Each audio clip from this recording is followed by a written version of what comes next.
When you hear guys, mention they talk about you, they say he's a guy that's just a game manager and things like that. Isn't that the job of the quarterback to manage the game? So what's your thoughts on these type?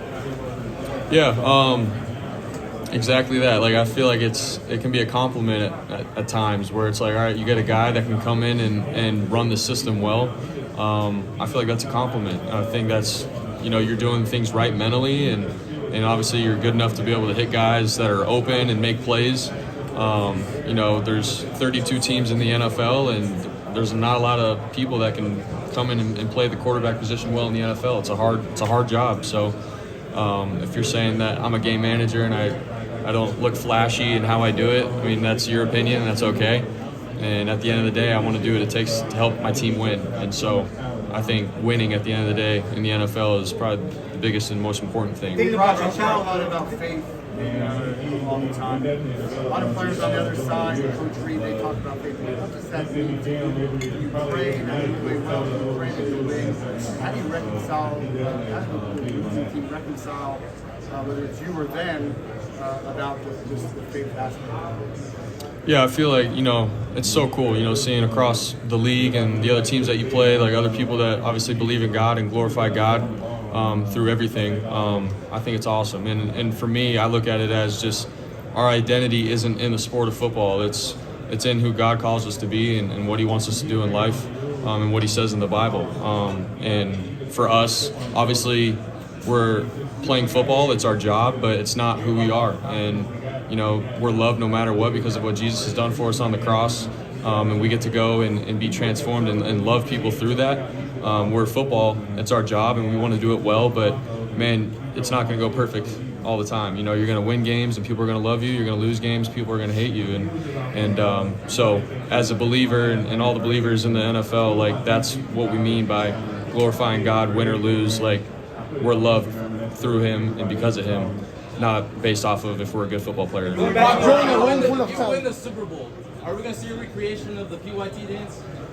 I don't know yet.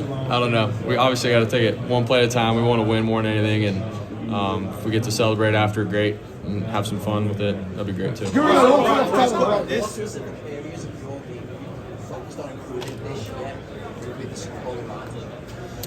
Yeah, I mean, I think, honestly, just trying to play the position well. I feel like last year there was times where, situationally, I was, trying to make up stuff and do too much, getting out of the pocket early and scrambling, not going through reads. I feel like this year I took a step just in terms of trusting the protection, checking the ball down, and just being smart with the ball. Obviously, there were some games where, I need to learn from it still, and I need to continue to be better at, but I feel like that's an area of my game, just trusting the pocket, going through reads, and playing the position of quarterback well. I feel like that was a step for me this year. Thinking back to your childhood, Brock, thinking about your childhood, what's your first memory of the Super Bowl or watching the Super Bowl?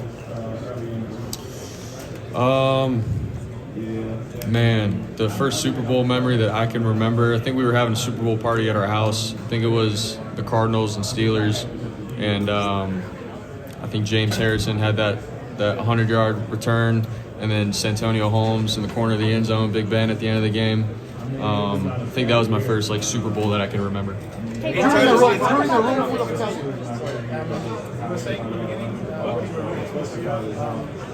Different question. Are you familiar, I'm from Germany, are you familiar with the Brothers Grimm fairy tales? You said again? The Brothers Grimm fairy tales? No. Because there's a fairy tale about, it's called The Little Brave Tailor, and he goes against all odds. It's a fairy tale story, but it's kind of like a miracle, he beats all the giants. He uses not his strength, but his head. Can you see yourself in that? But he uses his what? His head, his mind, his ideas, his strategy. Yeah, no, 100%. I mean, I feel like just with my career and sort of how it's been, since high school, recruiting, college, NFL, I haven't been the biggest, the fastest, the strongest, but I feel like I found ways to win. And I think that's obviously using my mind and anticipating things and winning games that way, over hurdling somebody or outrunning somebody or throwing a ball 70 yards. Like I feel like that definitely has applied to my life.